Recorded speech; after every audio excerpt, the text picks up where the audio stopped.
Well, we have been studying Aryadeva's 400 stanzas, and we've been having Skype calls with Jeffrey Hopkins for the past 2 years on the different philosophical tenets. And Aryadeva, we're getting into all sorts of refutations of the non-Buddhist school, so my mind kind of goes, so whenever it needs a little bit of a respite, but you're not like leaving the Dharma totally, but needs a little bit of nourishment kind of on a very fundamental, wise level, I always go to Lama Yeshe. And this week I've been in that place. We're doing the quiz questions for Chapter 10 in Aryadeva, and Jeffrey's getting into the next school, the Sutra school, and I'm like, I need Lama Yeshe.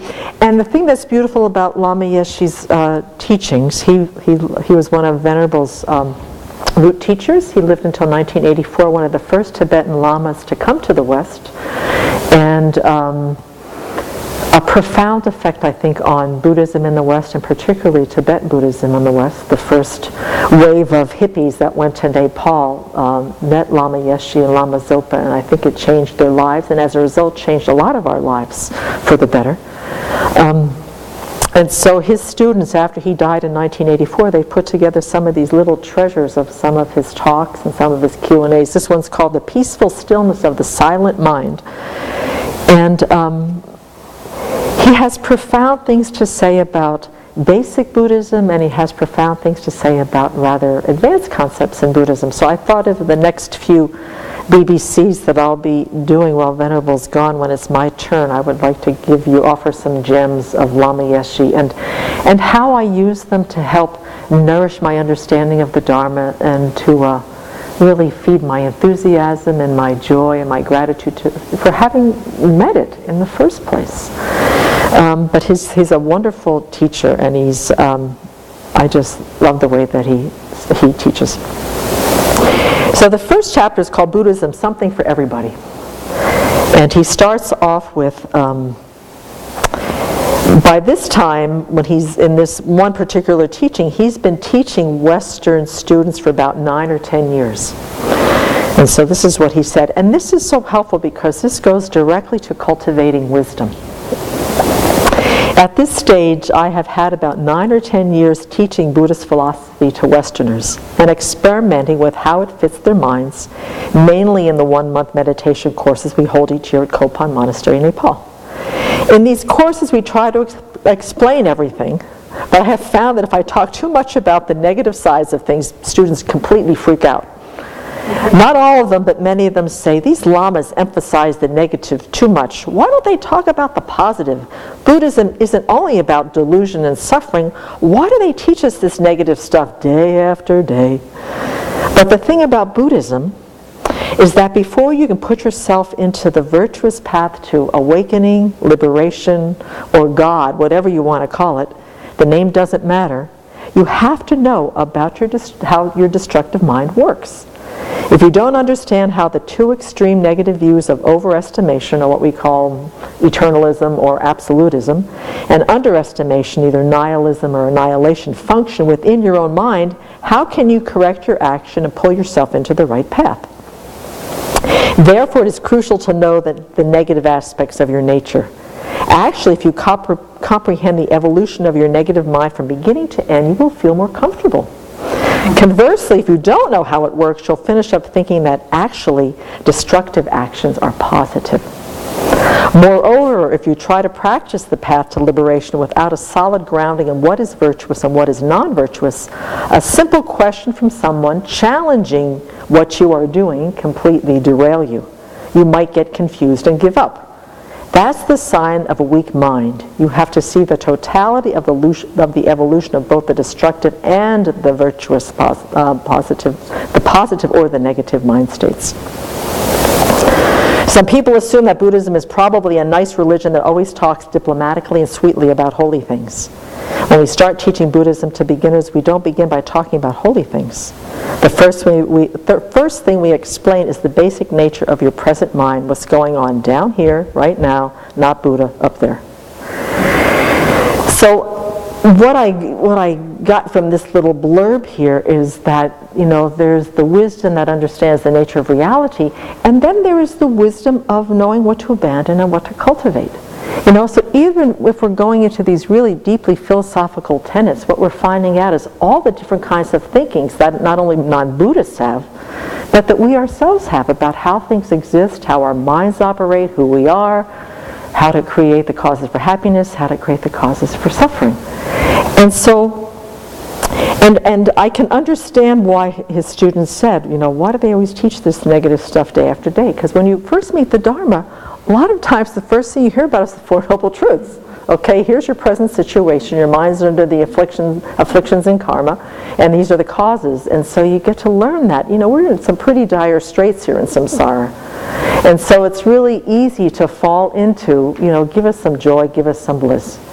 Now for some folks, negative states of mind, there's two ways that I've gone with it, is that the first one is I have totally identified with my destructive states of mind, saying, okay, I'm angry, I get depressed, I'm attached, jealous, what to do, this is who I am. So the afflictive states of mind, I would just assume that I couldn't do anything about them, and they would just kind of hook my nose and drag me around my life until either I would find some way to let loose, or they would just simply eventually just kind of dissipate after I'd created a whole bunch of harm, a whole bunch of more destructive karma, and got really confused about why I wasn't happy. So that was one way that I would deal with my afflictive states of mind, is I would just let them basically have complete freedom with my mind. The other way would be is that I would pretend that I didn't have them. What do you mean I'm angry? I'm not angry. I'm not attached. I'm totally fine. I would go into this serious denial, put on this facade of being a really, really nice person, and stuff those afflictions as deeply into the closet of my mind as I could, not quite sure that I could lock the door and keep them at bay, but I would go into a total sense of denial because I didn't want to really look at how my mind didn't have any control over itself a lot of the time. So I can absolutely understand why Lama Yeshe's students, and why even my mind said, why, I don't want to deal with this. But when you look at one of the wisdoms that we want to cultivate when we meet the Dharma is we want to be able to understand how this mind works. How does this ignorance of not understanding the nature of reality, how does that compel us to have these afflictive states of mind arise? And then how does that work in that it propels us to do these destructive actions? And then how does karma work? To stop putting them at bay, denying them, or letting them run and drag us kicking and screaming or just slopping through the mud and feeling that we don't have any control over them. So what Lama Yeshe is saying is that this is a very empowering part of Dharma practice, is to understand our minds, how they get into these negative states, and as we go on, he will give us some ideas on how to identify them and how to work with them so that we know what is a not very helpful state of mind and what is a very virtuous and positive state of mind.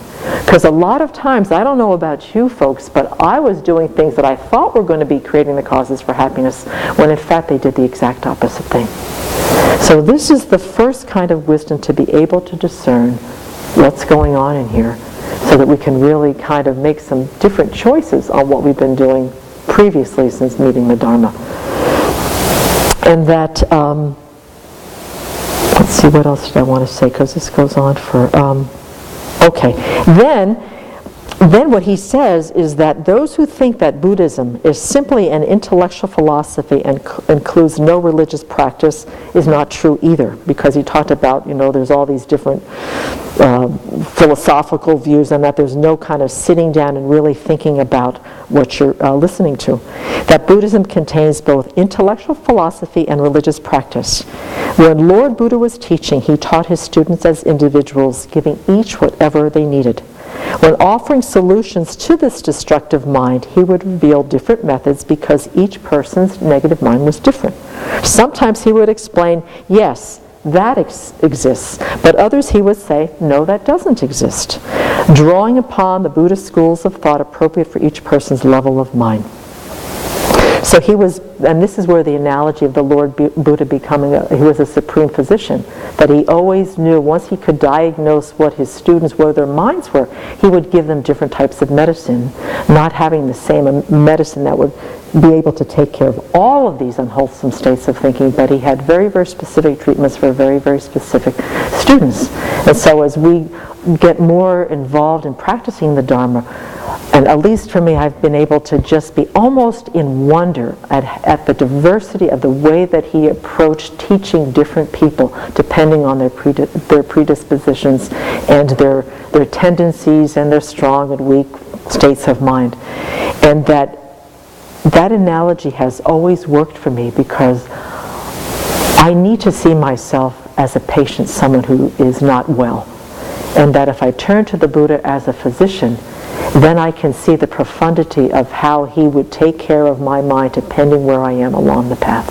And so Lama Yeshe gets into talking about how the Buddha was so skillful in being able to take each person that he met, figure out what their states of mind were, what their capacities were, and to be able to teach them in a very, very appropriate ways.